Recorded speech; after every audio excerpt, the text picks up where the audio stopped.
I'm back. Alright. Hey everyone, what's going on?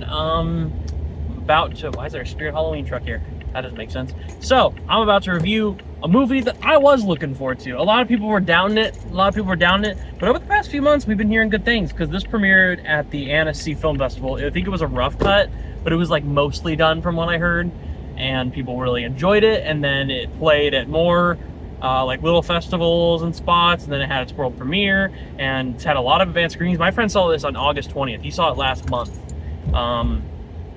All the way, I think he went to go see it last month in Dallas, and he really liked it. So here's the thing: Transformers 1.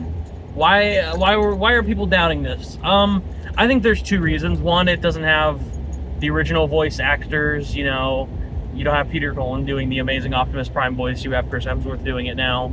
And I think the other reason is the trailer did give off the vibe that it was a full-on, kind of just childish kids film. It was definitely made for like 11, 12-year-olds.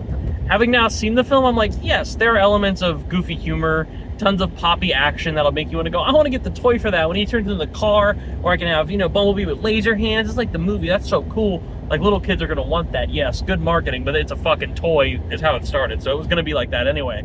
But that's just it on the surface. On an actual level, I thought this was a pretty cool film about actually talking about political commentaries, being lied to by the government, having a society that you can't trust in. It's kind of like Truman Show. These guys have all been living a lie, is what you come to find out in this film. If you know the story of fucking Cybertron, you know all the characters in this film. If you know Transformers, you're going to immediately know where it's all going.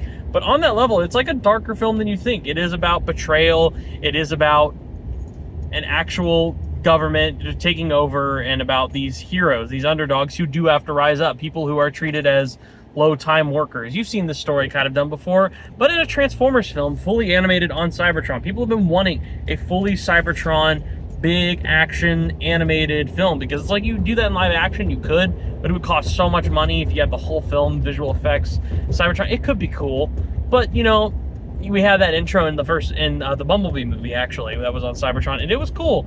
But now people are always just like, yeah, you know what? I want something more from that. I want a full movie on Cybertron. We could do something really cool with it. And this is that. This is your setup film. It's an origin story for Optimus Prime and Megatron, aka in this, Orion Pax and D16. And I thought it was a good origin. It was a fairly simple and yet effective origin story. It wasn't anything super complicated. It wasn't anything super childish. It handled it in a mature way. Yes, there's a lot of comedy in it, mainly from Bumblebee. And I'm forgetting his number. It's like B120. I think it's B127.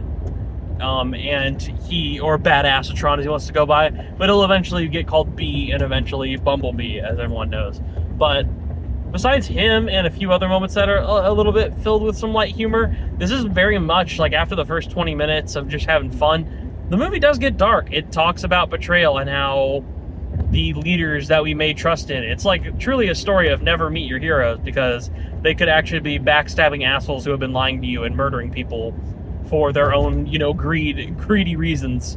And it takes a dark turn. And obviously, this is setting up Optimus Prime and Megatron, who in this film start out as lonely miner bots. They work in this mine to mine energon, which is like their energy that keeps them alive and flowing.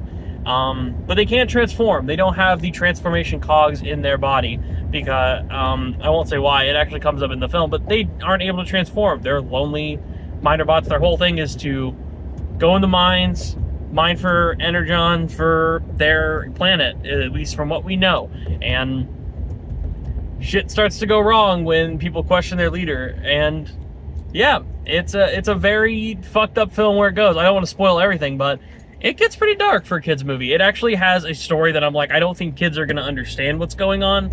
Maybe if you're like 12 or 13, it'll be fair. But like, if you take a young kid to see this, they're going to love the action. They're going to love Bumblebee. They're going to find him very funny. They're going to enjoy the visual style. They're going to want toys after this. But honestly, this is a pretty adult film, a substantial film where it has an actually good story to it. It's not just, this is why I love animation. You can make a fun animated movie out of really anything. You really could. You could make a great Boss Baby movie. It's possible. You could do something with that. It may sound fucking stupid, but the Lego movie sounds fucking stupid in hindsight. And then it's one of the most funny, fast-paced, beautifully animated, dope action, and a really heartwarming story. It's one of my favorite films. It's just genuinely that great.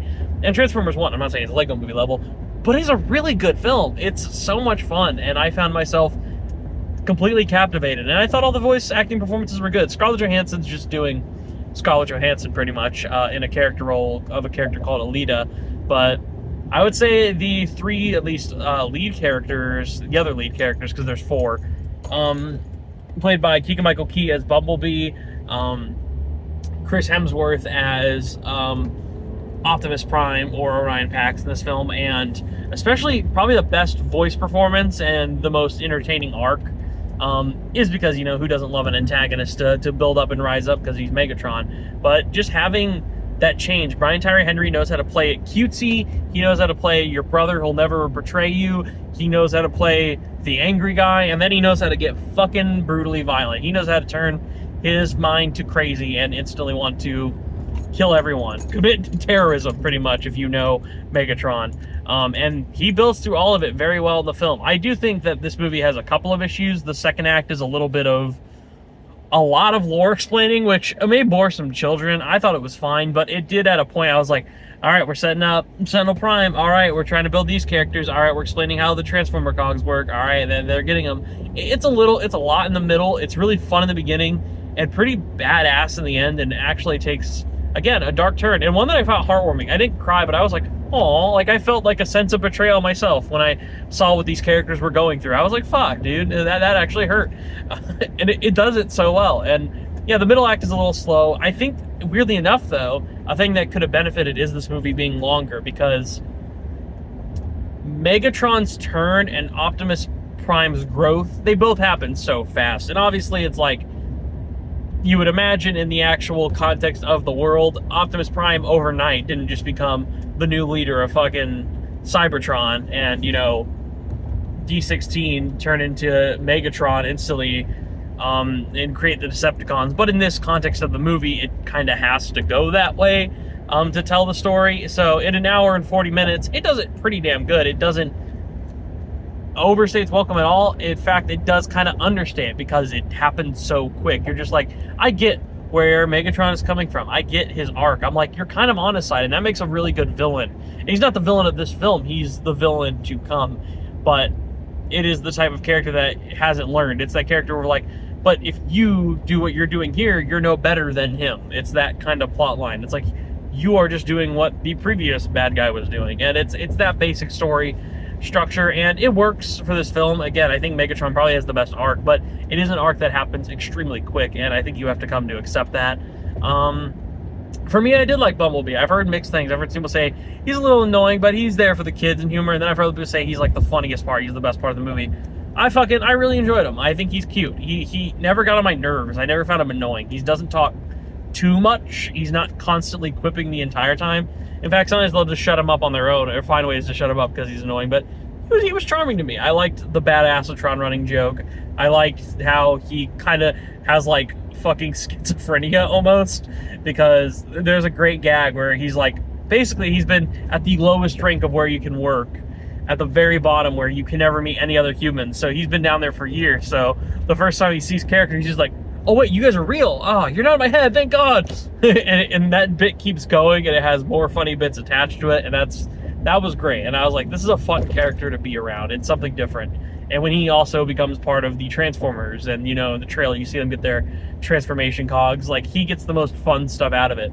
Honestly, they were marketing Bumblebee's jokes a lot in the trailer, almost more than they were marketing. I mean, obviously they're telling you, like, this is the origin story for Optimus Prime and Megatron, but it was really marketing the fun side of things and the humor from B, because, and I think that it was doing that because it knew that would get kids interested and make people go have a fun time. They're like, yeah, he's gonna be the fun part. He's gonna draw your kids to go get you tickets. And not this like serious story that we actually have underneath. But he was genuinely funny, and he doesn't take up too much screen time or annoy you that much. He fits perfectly. So yeah, my complaints would just be that the story is wrapped up a little too quickly to be slightly believable, but it is an animated Transformers film, so that's not really a big gripe. But I do think it could have stayed a little longer, and I think that the middle act's pacing, it might be a lot of info dumping, especially for kids.